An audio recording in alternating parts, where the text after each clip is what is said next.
ठाकरेंच्या शिवसेनेने आता अजित पवार यांच्या गटाला चांगलाच धक्का दिलेला आहे। कारण पिंपरी चिंचवडचे अजित पवार गटाचे शहराध्यक्ष संजोग वाघेरे हे आता ठाकरेंसोबत जाणार आहेत आणि शिवबंधन बांधणार आहेत। आज ठाकरेंच्या शिवसेनेमध्ये त्यांचा पक्षप्रवेश होणार असल्याची माहिती मिळतेय। आताची ही महत्त्वाची बातमी आपण बघतोय। अजित पवार यांचे विश्वासू मानले जातात संजोग वाघेरे। या सगळ्याविषयी बोलत आमचे प्रतिनिधी पंकज दळवी आपल्या सोबत आहेत। पंकज, काय अधिकची माहिती आहे? अजित पवार यांच्या गटाचा एक शिलेदार आता ठाकरेंना जाऊन मिळणार आहे।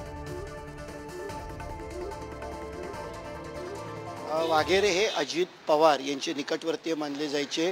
संघटनात्मक बांधणीमध्ये पिंपरी चिंचवडच्या भागामध्ये त्यांचा एक महत्त्वाचा वाटा होता। वाघेरे हे पिंपरी चिंचवडचे माजी महापौर आहेत, शहराध्यक्ष आहेत। असं असताना संघटनात्मक पूर्ण जी तिकडची जबाबदारी आहे ती वाघेरे सांभाळायची आणि असं असताना अजित पवार आणि शरद पवार हे दोन गट झाल्यानंतर कुठे जायचं निर्णयात घेत असताना त्यांनी उद्धव ठाकरे यांच्यासोबत जाण्याचा निर्णय घेतला। 25 डिसेंबरला त्यांनी उद्धव ठाकरेंची भेट सुद्धा संजय वाघेरेंनी घेतली होती आणि त्याच्यानंतर हे अगदी स्पष्ट झालं होतं की पिंपरी चिंचवडमध्ये अजित पवार गटाला एक मोठा धक्का बसणार आहे।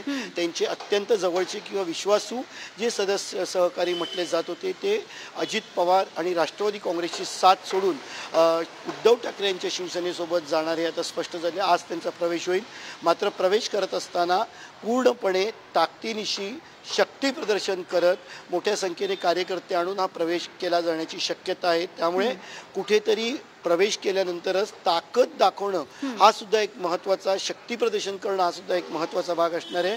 त्यामुळे राजकीय दृष्ट्या, संघटनात्मक दृष्ट्या अजित पवार यांच्या राष्ट्रवादी काँग्रेसला याचा किती परिणाम होतोय ते येणाऱ्या काही दिवसांमध्ये स्पष्ट होईल। कारण नेता गेल्यानंतर त्यांच्यासोबत किती कार्यकर्ते जातात, ज्यांच्यावरती संघटनात्मक जबाबदारी असते, संघटनात्मक रचना सांभाळण्याची जबाबदारी असते, असे किती कार्यकर्ते जात आहेत, किती पदाधिकारी जात आहेत, याच्यावरनं हा धक्का किती जोरात बसणार आहे हे आपल्याला समजेल। सध्या तरी वाघेरे हे उद्धव ठाकरे गटात सहभागी होत आहेत, स्वाभाविक आहे। ते जाताना आपले अनेक सोबतचे सहकारी घेऊन जातील। मात्र याचे सगळे परिणाम काय असतील हे येणाऱ्या काळामध्ये, कशा पद्धतीने धक्का बसतोय, यामध्ये जोरात बसतोय की हळू बसतोय हे येणाऱ्या काळामध्ये स्पष्ट होईल। अगदी पंकज, धन्यवाद या सगळ्या माहितीसाठी।